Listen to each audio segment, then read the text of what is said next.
right, I'd like to welcome you all to the 2017, our 15th induction ceremony here in the city of Hermosa Beach for the Surfers Walk of Fame. Today we're going to be inducting Jim Graham as a pioneer, Mary Lou McGinnis-Drummy as a female surf champion, and Chris Frohoff as a surfing champion. Yeah! First of all, I'd like to thank the city of Hermosa Beach for helping us with this, putting it on and sponsoring it. Also, Waterman's Safe House. They had something we haven't had done before. They had a breakfast for all the former inductees, and we really appreciated it. There are two individuals this would not happen without Lisa Nichols from the Community Resources Department. Yeah. Lisa does pretty much everything that is involved in this. She's an amazing individual, and it wouldn't happen without her. And right on her coattails is Yanni Lang, a recreation commissioner. Yanni Lang. We have some dignitaries here that Yanni is going to present to you, and then we'll get on with the inductions and plaque presentations. Yanni? Thank you, JJ. Oh man, welcome Hermosa Beach. What a beautiful day. Yeah! As JJ so eloquently put, thank you guys. This is a team effort. This is a team effort that not only happens on a civic level, but it happens on a social level. Be it in the water, be it at the household. This is our club. This is our team, our surfing family. So thank you guys. So as JJ said, there are some very important folks here today, outside of the surfers, obviously, because this is about you guys. We have our esteemed council members here, Hanny Fangari, Carolyn Petty, Jeff Duclos, Stacy Armato, and Mayor Justin Massey. If it wasn't for those cool folks, things would be a lot more difficult to elevate this presentation. As you can see, over the last 14 years, this has turned into a signature event that Hermosa Beach and all of us can hang our hats on and be proud of. We went from the pier to the stage, from no brunch to brunch, from no programs to beautiful printed programs that celebrate the accomplishments of everybody being inducted. Thank you to Kevin Cody and the Easy Reader for that. Yeah, Kevin! So, there's going to be a lot of great things said about this amazing fraternity of surfers who not only changed the culture of Hermosa Beach, but influenced the world. I will pass it back to John Joseph, because he was there. He knows it much better than I do. Thank you. Thanks, Yanni. Before we get started, we have a special presentation. This past year, we lost one of the charter pioneer members and the iconic Kerwin family from right down here on 10th Street. Jim Kerwin passed away, and we have a special presentation we're going to give to his nephew, Scott. Would you come on up, please?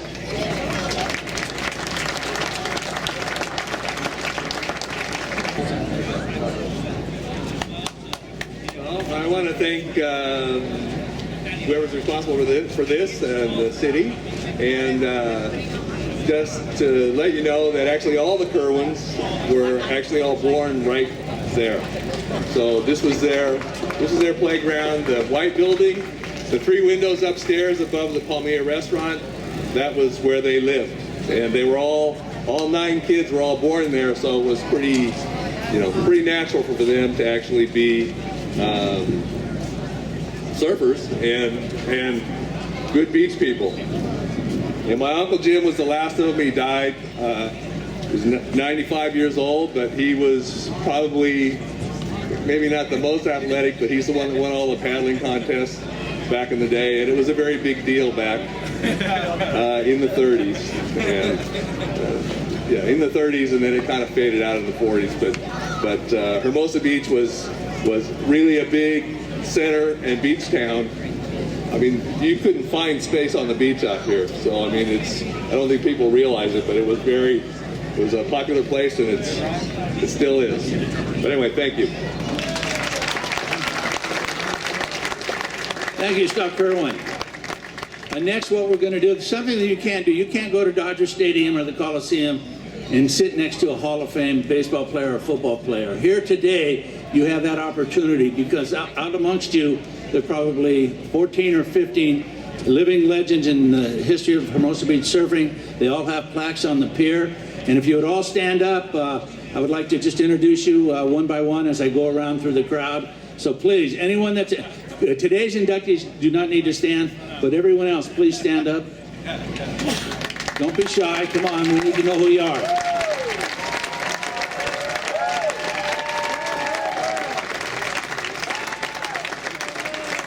Okay, I'll start over here on my left, the red shirt. We have Tom Rice.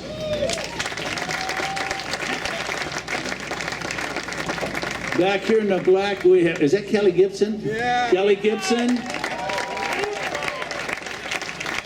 Next in the blue shirt, we have Ted Robinson. Yeah. In the black shirt, in the back row in the center with the sunglasses and the gray hair, Henry Ford. And right in front of him in a white Haggerty shirt, Chris Bredesen. Yeah. In the black shirt on the end of the row here, John Leninger. As we go forward to the guy with a funny looking hat, Derek Levy. And the gentleman next to him with the decent hat, Mark Levy, his brother. And behind them, we have Sonny Vardaman in the blue shirt. In the green shirt behind Sonny is John Whitney Gill. Behind John with the sunglasses, a white shirt, and a black hat, Hef Ike. And as we go towards the Jameson Tap sign, Don Craig in the blue Hawaiian print. And I almost missed this person over in the corner, and if I did, I'd never hear the end of it. In the black shirt, Mike Purpose. If we go directly behind Mike Purpose in the black shirt with the spider, the advertising man always, Dennis Jarvis. We have right under the center of the tarp in the green shirt and the shades, John Baker. Behind him, we have Daryl Dickey. Is there anyone out there I missed? Anyone? All right, well, now we can get on with the program. One thing I would like to thank Dennis Jarvis and Dickie O'Reilly for putting on Spiderfest. After this, it's going to be a tremendous surf show, music on the stage, and please take the opportunity to go around and introduce yourself to these people. They'd like to meet you, and you would like to meet them. Again, I want to thank you all for coming, and we're going to get on with the program right now. The first person we are going to induct today is Jim Graham in the Pioneer category. I won't bore you with his details. The presenter will, and that is Brad Stevenson. Brad, come on up. Anyway, my name is Brad Stevenson, and I'm a surfer, and I've been lucky enough to be friends with Jim Graham since we were about 10 years old. And it's just incredible to be a good friend forever with somebody that's very talented, very accomplished, and they're being recognized by their peers. It's just fabulous. I feel like it's part of me. I'd also like to thank his family who came today. His daughter Kirsten, who's my goddaughter, wonderful Sydney, Brooke and her kids, and Jim's lovely lady Yana. So, wonderful family, very close to my heart.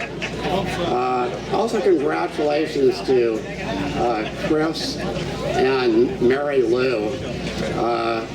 Chris is like part of my family too, since Doug and Diane, his parents, have been friends of mine since we're probably, I don't know, 8 or 9 years old, and just Chris could thank them for the genes he got. They're two of the best athletes I've ever met. I'd also like to say thank you so much to John Joseph and his staff. John is one of the most dedicated guys to the surfing world anybody ever met. The nice guy, the go-to guy. You want it done, John Joseph's the guy. So really a good man. And then a little hoot hoot to all the legends out there. You guys deserve it. I think I surfed with every one of you. You're all good friends. Half of you I probably know more from being in the water than I do on dry land. And I just want to say congratulations to where you've gotten in life, and you're all incredible gentlemen and really do a great job for the sport. Thank you. And by the way, I'm not talking about Chris Bredesen.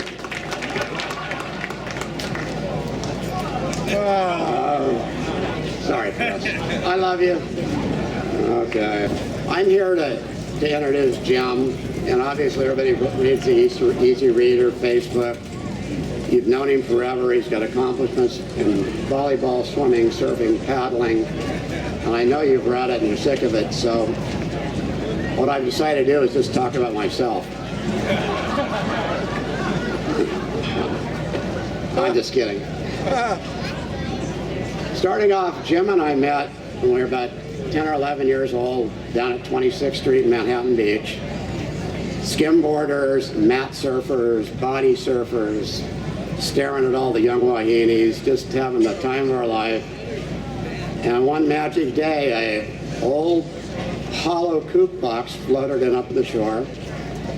We knew it was meant for us, so we spent the summer soup sliding on this 100-pound board when full of water, and then about 40 pounds after we set it up and let all the water go out the front of the nose. It had a cork in it. And this thing absolutely beat us to death. We had red legs down, we called them volcanoes in those days. And, but that was what I call the start of the stoke. It was incredible to stand up on a moving wave. Talking about Jim, as our relationship grew, obviously being a surfer in the early 50s and 60s, there were no leashes, so you had to learn how to swim, which is unusual now. So we were swimmers, avid swimmers. We swam everywhere we could, and then when we got into high school, we joined the swim team, and Jim and I were a lot alike. I was 4'2", and he was 6 feet. We joined the team, and we found out that our swimming pool was the Biltmore. You remember that, Henry? Yeah. We go down there, it was more chlorine than water. Right. We'd ride our bikes home and you couldn't see anything.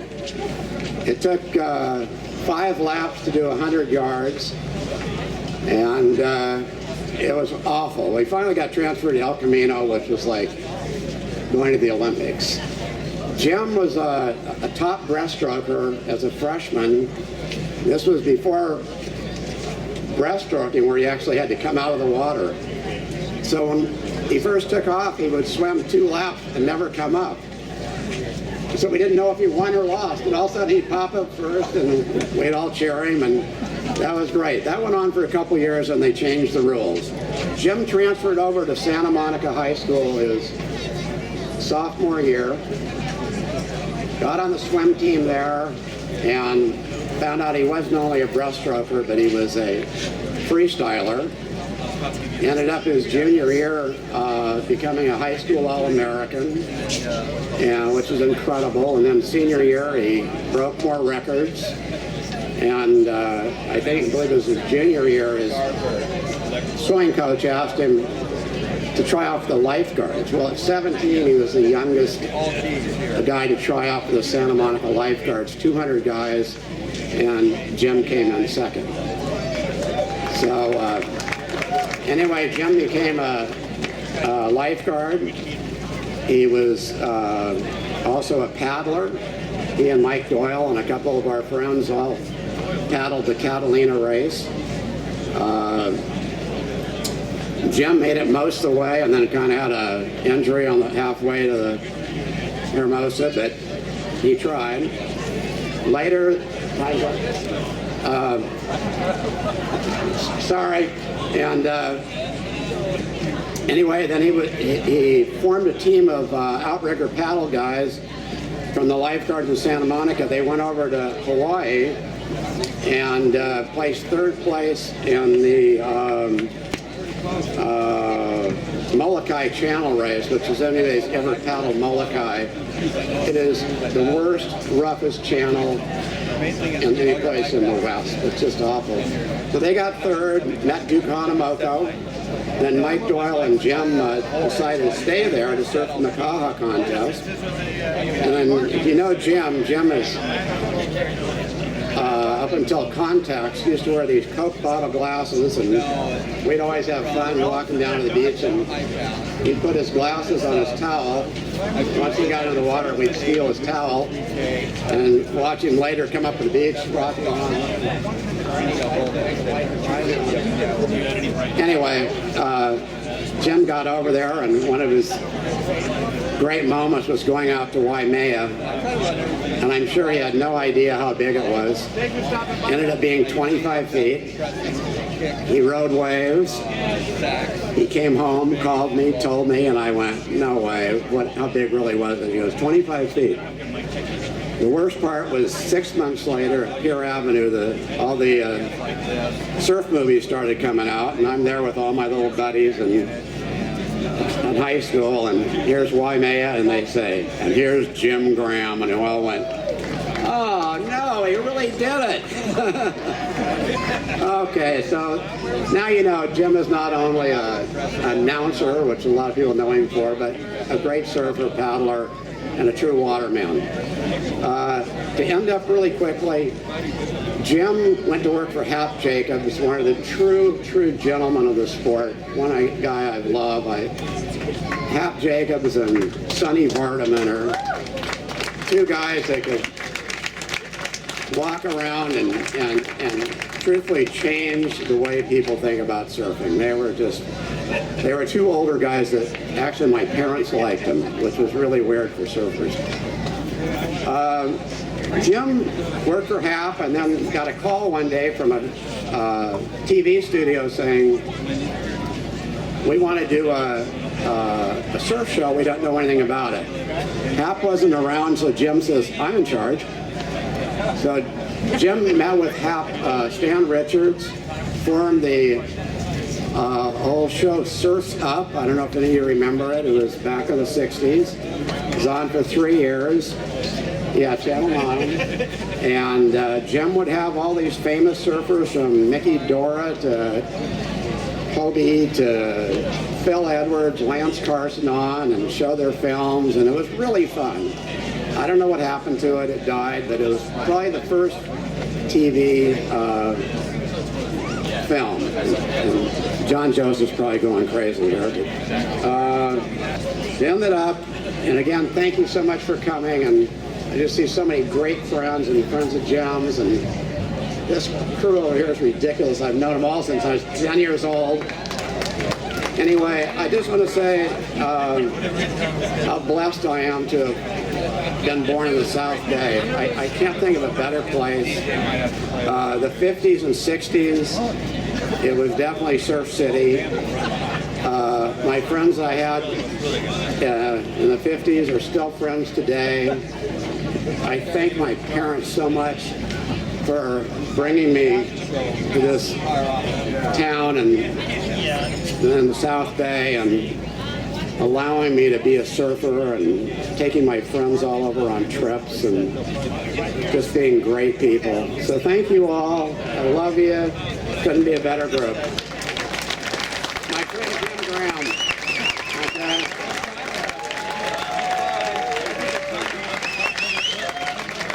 My pleasure to introduce Jim Graham. The one thing that Brad left out on the Surf's Up scenario of his life, why he was so intelligent to get that, he never put Mike Purpose on the show. My buddy Mike.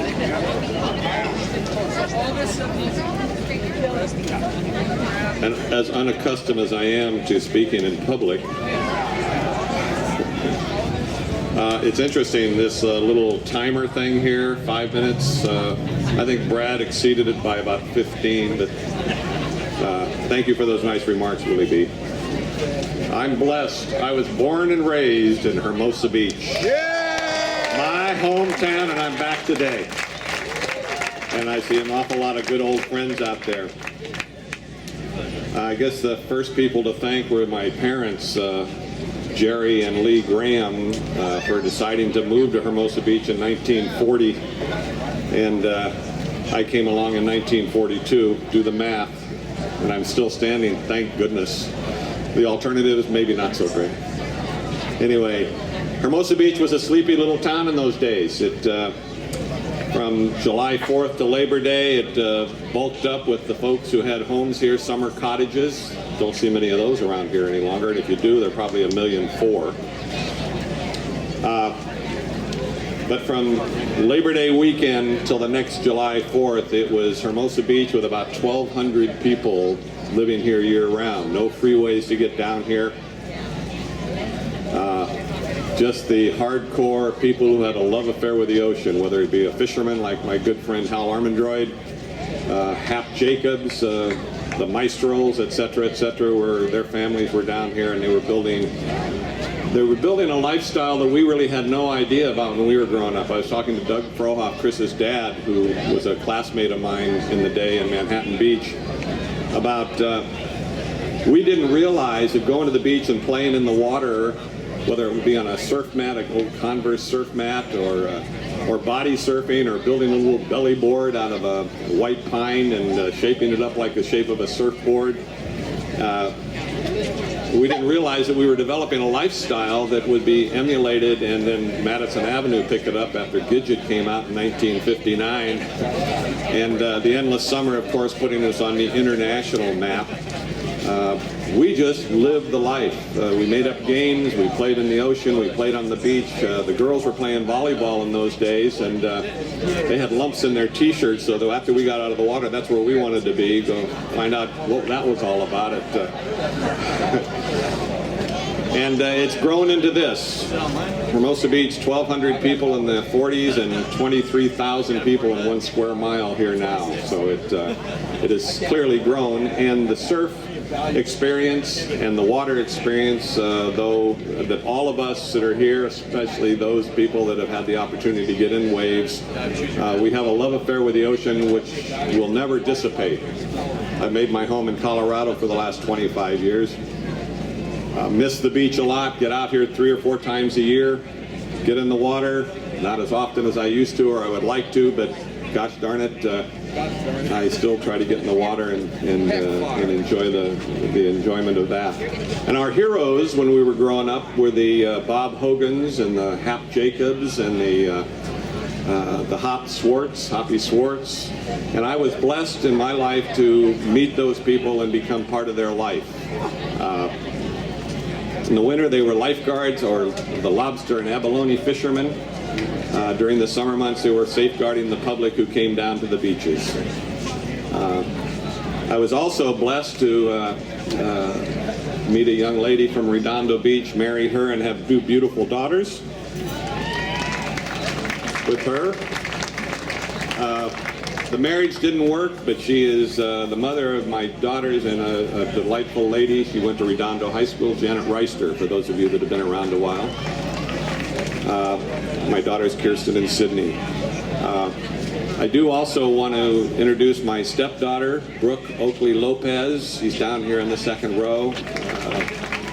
She is a joy, and she came into my life as an 11-year-old, and I've benefited ever since. She's family for sure.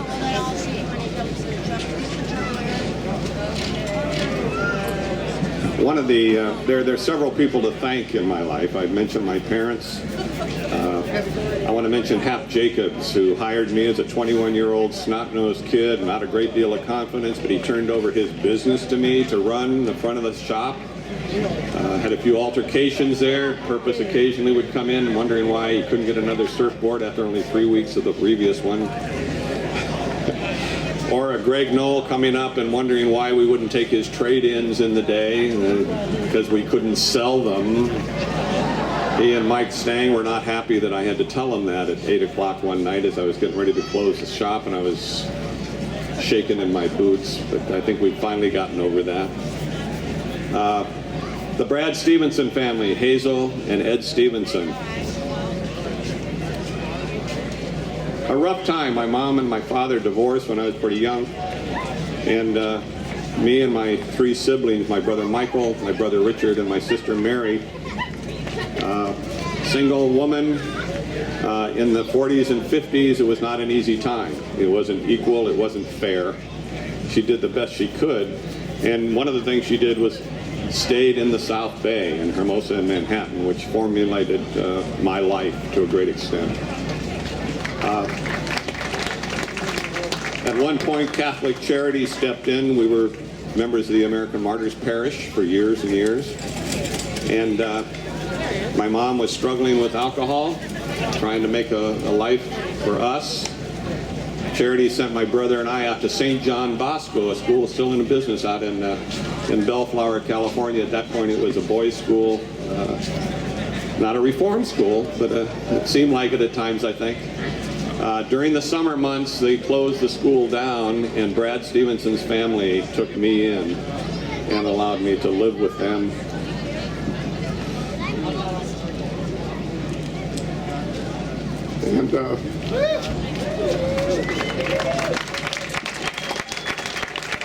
And treated me as theirs.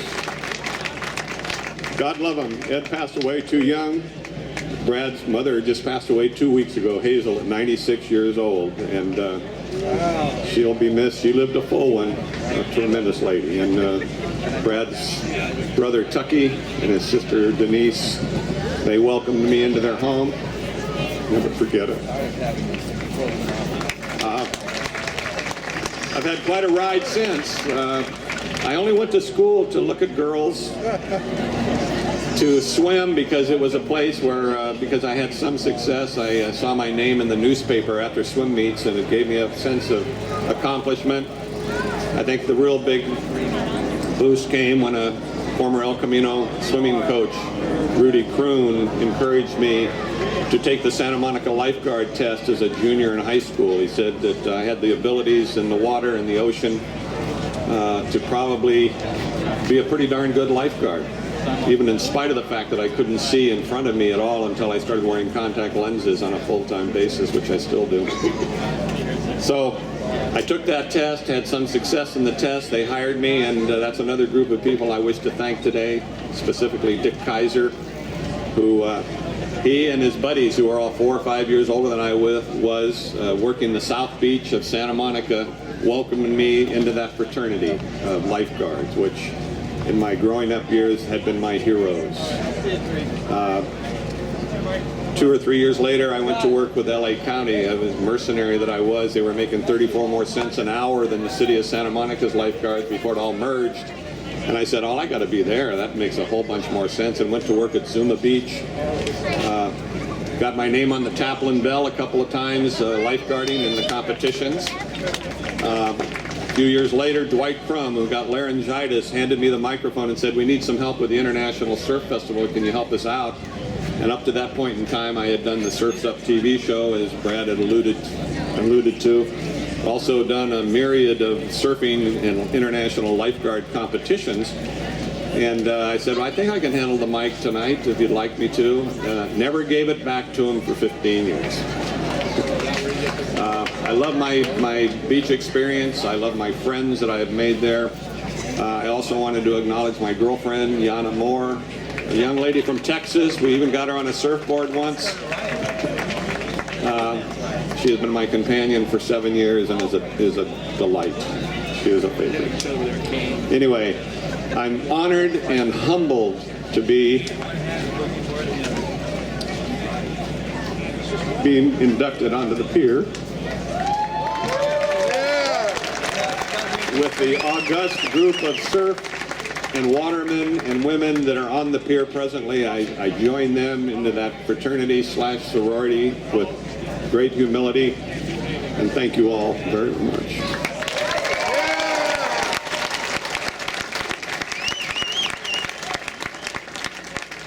Right now, the mayor will read Jim's plaque, which will be placed out at the center of the pier, along with all the other legends here in attendance, and we'll move on.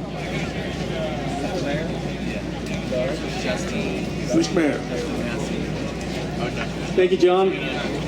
You know somebody's a pioneer when you look at their life story and you have done all the things that they did.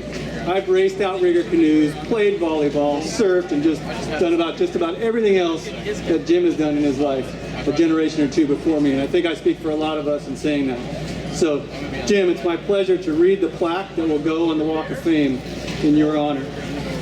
Jim Graham, pioneer. Jim Graham, Hermosa Beach native and respected waterman, is a beach lifestyle ambassador and promoter.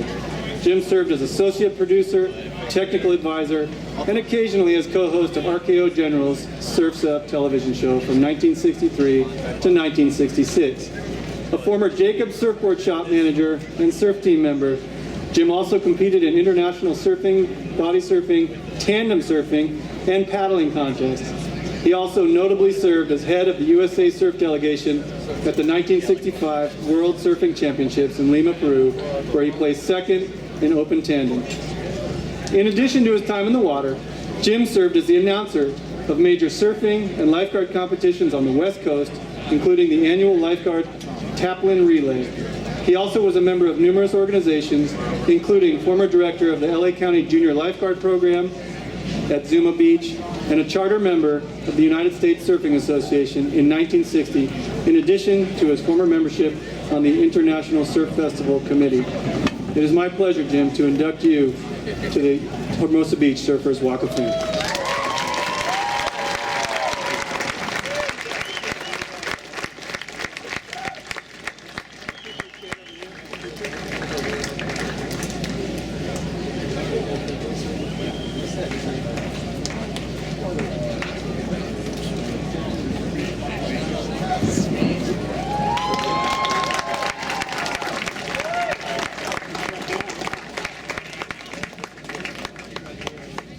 Thank you, Jim Graham.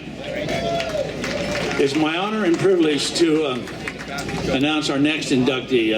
This lady has probably done as much for the both men and women of surfing as anyone in the history of surfing. She's dedicated her whole life from the 50s even to today, involved in the sport in one capacity or another. And presenting Mary Lou McGinnis-Drummy is her daughter Maureen. Maureen, could you come up, please?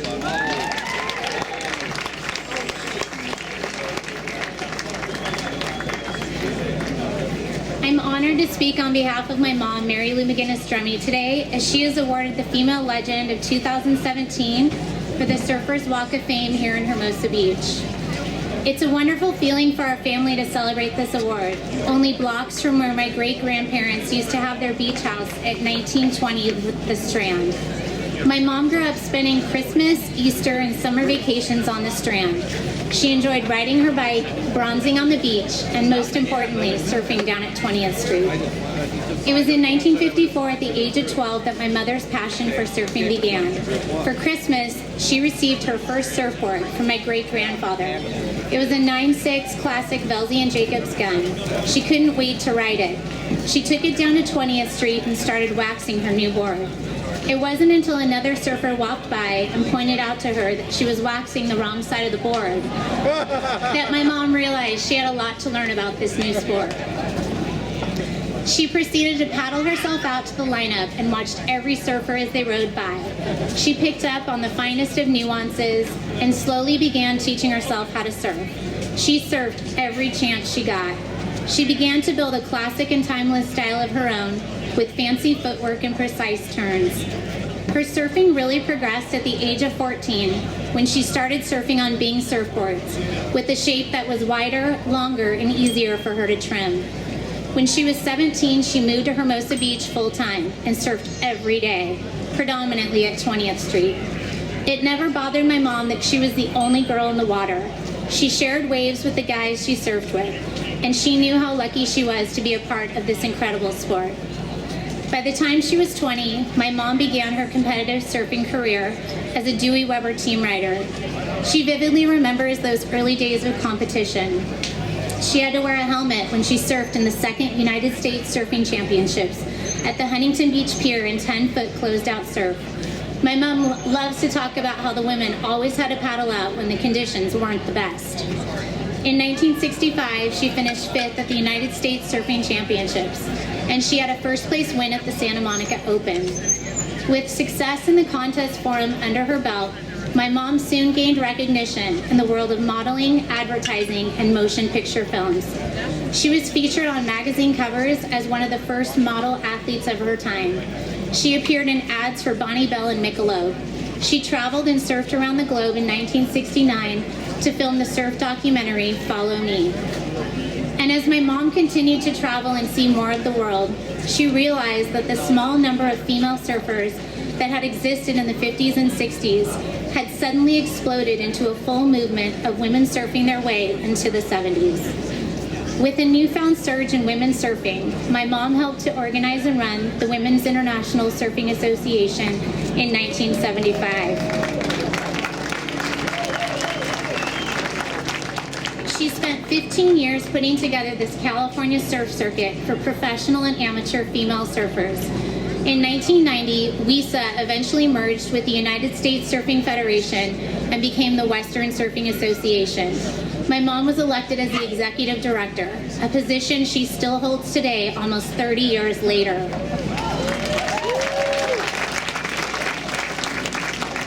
If you want to find my mom on any given weekend, she is usually at a WSA surf contest, where at 75, she still organizes events for hundreds of surfers of all ages along the California coastline.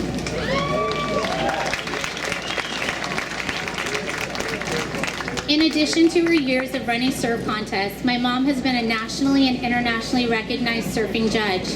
In 2015, she became the first woman to be presented the Midget Smith Judging Award by the International Surfing Association. In 2016, she was inducted into the Huntington Beach Surfers Walk of Fame as Woman of the Year.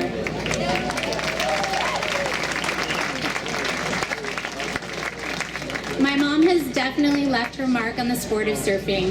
She has done it flawlessly, all the while raising 4 children and sharing with us the most important lessons in life. Work hard, love what you do, and appreciate the fragile beauty of the sea. These are the lessons she is now bestowing upon her grandchildren as they become 5th-generation surfers. As we stand here today, I know my mom is filled with nostalgic emotions. She remembers picture-perfect family beach days. She thinks back to her first job, working for Mrs. Donahue at the Green Store on 22nd Street. She thoughtfully recalls the first wave she ever rode on a surfboard, then suddenly remembers one of her most memorable surf sessions in October of 1961 at 20th Street, as she shared wave after wave with her friend Hoppy Swartz. For the last 63 years, my mom has graced beaches across the world with her iconic style and steadfast love for surfing. My mom has truly dedicated her life to the sport of surfing. She has inspired generations of surfers, and she had her start right here in the incredible surf community of Hermosa Beach. It's with the greatest of pride that I present Mary Lou McGinnis-Drummy, my mom, and your female legend of 2017 for the Hermosa Beach Surfers Walk of Fame.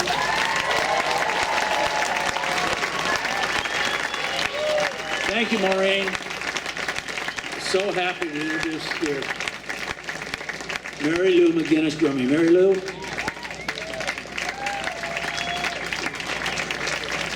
Hi, everyone. I want to thank Hermosa Beach, my family, all my friends. This is one of the most distinguished honors that I could ever get. It's the first place I ever caught a wave. Thank you so much. I'd also like to thank my mom, who took all of 8 of us to the beach every day that she could.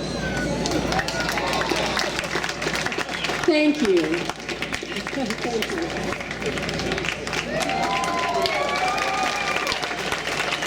Mr. Mayor, we present the plaque to Mary Lou, please. I was out in the water this morning, and there was a couple of women out in the lineup, just as if it was any other day.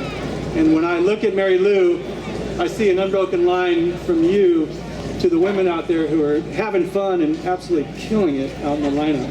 So it's my pleasure to read to you the plaque that will become part of this Hermosa Beach Surfers Walk of Fame. Mary Lou McGinnis-Drummy, female legend. Mary Lou McGinnis-Drummy's surfing history began in the early 1950s as she spent her summers and school vacations, learning to surf while visiting her grandparents' home in Hermosa Beach. She became an avid surfer, and by the time she was 16, she was traveling up and down the California coast to surf.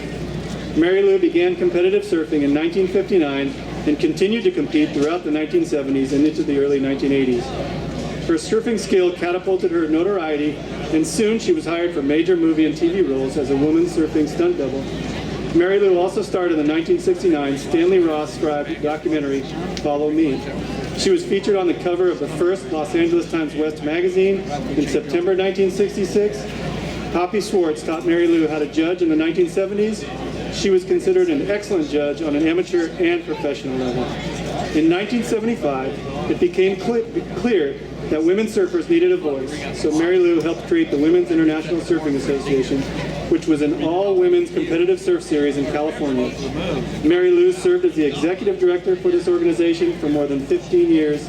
In the 1990s, the Women's International Surfing Association became part of the Western Surfing Association, and Mary Lou has served as the WSA executive director for over 25 years.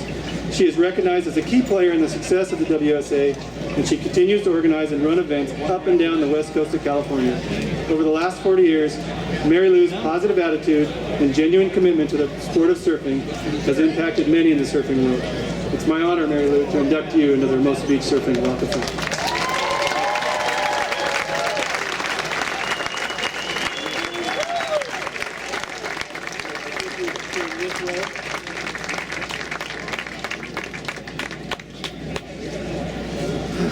Thank you, Mary Lou. Hermosa Beach, the original surf city, has been around for over 100 years with the original Hermosa Beach Surfing Club. In all that time, we have had literally hundreds and hundreds of some of the top surfers in the world. But there's a very few that can be considered in the top 4 or 5 ever from Hermosa Beach. This next individual, I would put him in that category. I'm very pleased to have Christopher Kyle Brown come up and introduce Chris Frohoff. Chris Kyle Brown. Hi guys, thanks for coming out tonight. Today, this morning. Kevin Sousa told me not to suck, and I already ruined that. So, this really has turned into one of the coolest events of the year. So I'd like to thank everybody from the city who helps put it on. Thanks to all of the friends who came out. I see a lot of people from 21st Street, way too many to name, but I would like to mention Ted and Kelly. You guys, thanks for coming up. 2 of the greatest surfers that ever came out of Hermosa, and we don't get to see you guys too often anymore, so it's great to see you, and you guys are still missed up here. I think I saw John Leninger there, and actually the Boogie Board Hall of Fame is next week, so you're a week early. But you can just hang out. There must have been some miscommunication. And then I'd just like to say to the Frohoff family, some of my favorite people on the planet. If you grew up in my generation, then I'm sure you know the Frohoff family, but they have more aura than any other 100 families combined. And it's not a surprise to anybody that knows them that their kids grew up and did terrific things. Brent became one of the best volleyball players in history, and he's here today. And then obviously Chris became one of the best surfers of all time. So a lot of the credit goes to mom and dad and the whole family. Congratulations, you guys.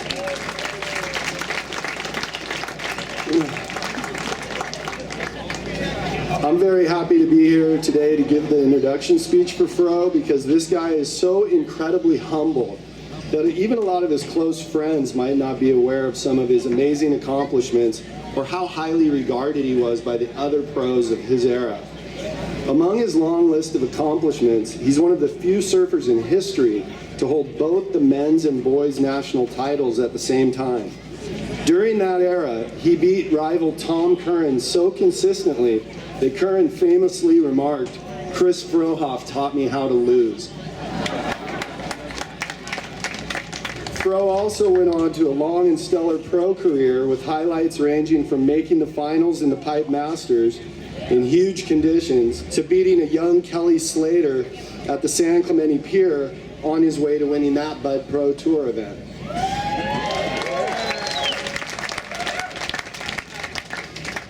Fro's transition to life after the tour has been a joy to watch. He became an LA County lifeguard before eventually becoming a full-time LA County fireman paramedic. All of that while being the consummate family man. He's been married to his gorgeous wife Ann for 20 years. And they've raised their beautiful daughter Rio, who is a great athlete in her own right. Rio will be graduating from Maricosta in June and attending Tulane University starting in the fall on a beach volleyball scholarship. Congratulations. I can attest to the fact that Fro's love for surfing has never waned. He's still trying to get me to paddle out with him on the small, crappy days, or on those giant, closed-out winter days when there's nobody out on the whole beach, and he's always telling me, I swear I saw a good one. He's trying to get me to go out there and risk my life with him. But as we celebrate Fro's surfing career here today, it is the perfect time and place to point out that Chris Frohoff is very much a surfer's surfer. Maybe the biggest tribute to Fro is how much he is respected by his peers. As this day approached, I took the liberty to reach out to some of the touring pros of his era. Their admiration and respect bubbled off the page as they wrote about him. Brad Gerlach said, I loved Fro's style and thought he was way more rad than Curran! Exclamation point. If you know Brad, pretty much everything he says is with an exclamation point. 1988 world champion Barton Lynch wrote, congratulations, Fro. You were always a stylish bugger and a brother goofy who I respected highly. Two-time world champion Tom Carroll said, so stoked for you, Fro. Well deserved. He's a gem of a human being, and he taught me about style and grace. When the world's best surfers show that type of respect and admiration for Fro, it speaks volumes about what a great surfer and person he is. And so with no further ado, I am now proud to introduce the man of the hour, Chris Frohoff.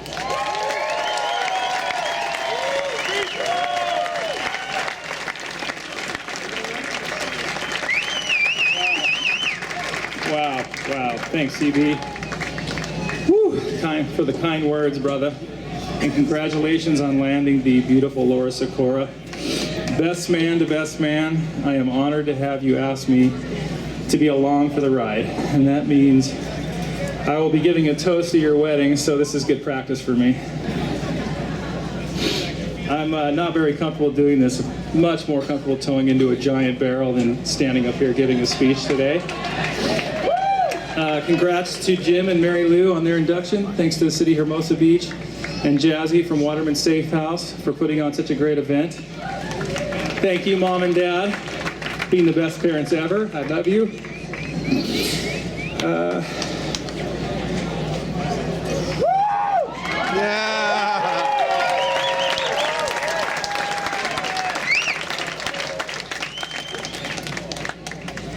On July 18th, 1965, it's my dad's birthday,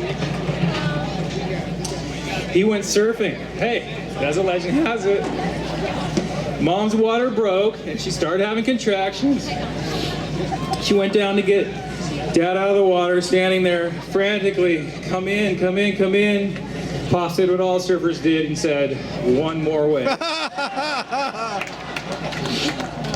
Later on, a couple hours later, I was born in Hermosa Beach at St. Michael's Hospital. Looked like an urgent care. Okay. Thanks to my big bro, B. Fro, Brent Frohoff, for always giving me someone to try to be as good as.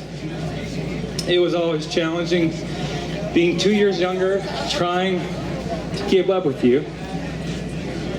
Thanks for letting me try your board that fateful day, becoming a surfer. Our family did what all South Bay families did. We went to the beach, we surfed, we played volleyball. We had no plans to become professional athletes. That really wasn't an option back then. We did it because we loved it. And I'm really proud of you, bro. His Hall of Fame career, he has a plaque on Manhattan Beach Pier. I'm gonna have a plaque on Hermosa Beach Pier. Yeah! That's pretty cool. I was gonna stand up here and list all of my accomplishments, but they told me to keep it to 5 minutes. Thank you for laughing at that. 3 national titles, U.S. Championship, 5 pro victories, 3 magazine covers of Surfing Magazine in the finals of the Pipeline Masters, 10 years as a professional surfer, and the WC Tour. But my fondest memories were surfing with my bros at middle school and through high school. With no internet, Facebook, or Instagram, we had to get our information through Surfing Magazine, or better yet, when a surf movie came to Cove Theater, Kelly Gibson, Billy Foltz, and I would go watch our heroes surf in live action. After that, we would skateboard down the Strand, copying the styles of Mark Richards, Sean Thompson, Shane Horan, and Jerry Lopez, never missing an opportunity to get barreled by a bush, a hedge, or a tree. On a side note, I went on to beat every single one of those guys in a heat, so those are my heroes. In high school, we'd pile in my 76 Granada, Gibby, Dorsky, Groucho, Spike, and Don Knotts, and we would drive to San Diego or up to Santa Barbara. We'd surf in every amateur contest we could find. We'd eat McDonald's, and we'd jump over motel fences so we could thaw out in jacuzzis. I won so many trophies, I thought it was cool to fill my room with them, smallest to tallest. I don't have any trophies or medals left. I have... Ma, sorry for throwing those away. The greatest memories I have and the best friends a guy could ask for. After graduating at 17 years old, I went out to try to qualify on the WCT Tour. I hit the road with no agent, no coach, no trainer, no friends, no family, and no $1 million contracts. This was not the dream tour of today, with only 10 events, the best locations during peak season, with a 2-week waiting period, plus worldwide internet contest coverage.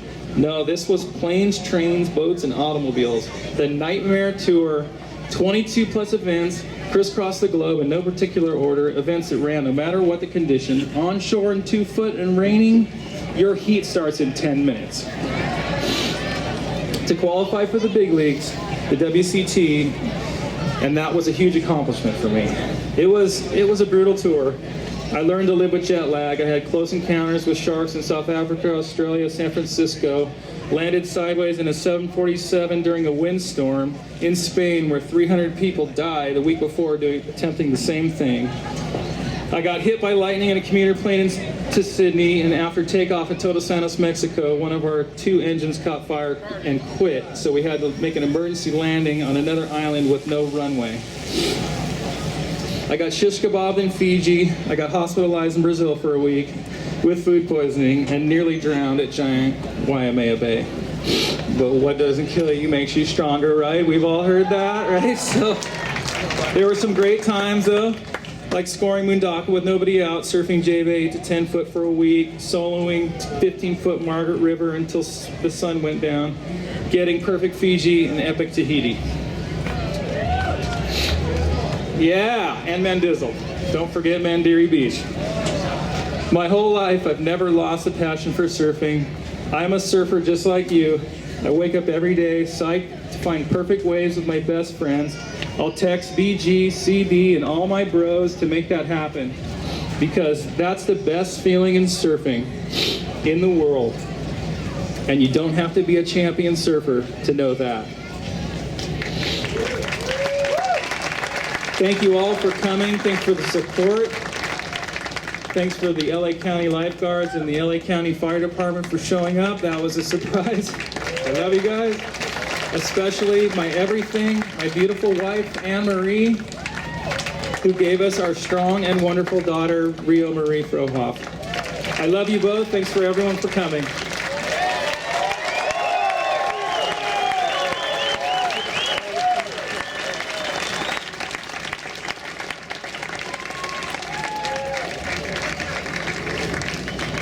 All right, Fro. Thanks for teaching us mere mortals what's possible out there. It's my pleasure to read your plaque that will go on the pier forever. Chris Frohoff, born and raised in Hermosa Beach, has an unmatched competitive record for a South Bay surfer.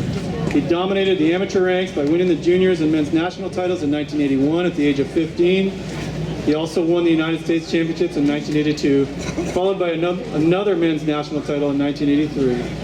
After graduating Miracosta and turning 18, He traveled the world for 10 years as a professional surfer, with most of that time spent on the Association of Surfing Professionals World Surf League Tour. Fro won 5 events as a professional and graced the cover of Surfing Magazine 3 times. Chris excelled in the powerful surf on the North Shore, especially at Pipeline, where he placed 3rd in the finals of the Pipe Masters in 1986. Chris then became a Los Angeles County ocean lifeguard and junior guard instructor for 10 years, received the Medal of Valor in 1999. He accepted the challenge to become an LA County firefighter paramedic for the next 20 years. Chris is a devoted husband to wife Ann and father to daughter Rio. His love of surfing has never faded, and he continues to surf, shape, and design Frohoff surfboards right here in Hermosa Beach. Fro, it's my honor to induct you to the Hermosa Beach Hall of Fame.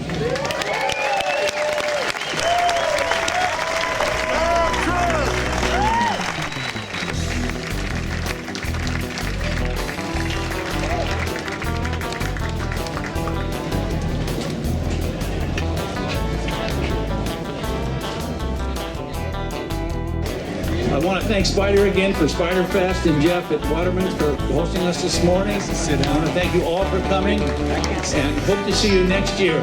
The Hermosa Surfers Walk of Fame is just getting better and better every year thanks to people like you.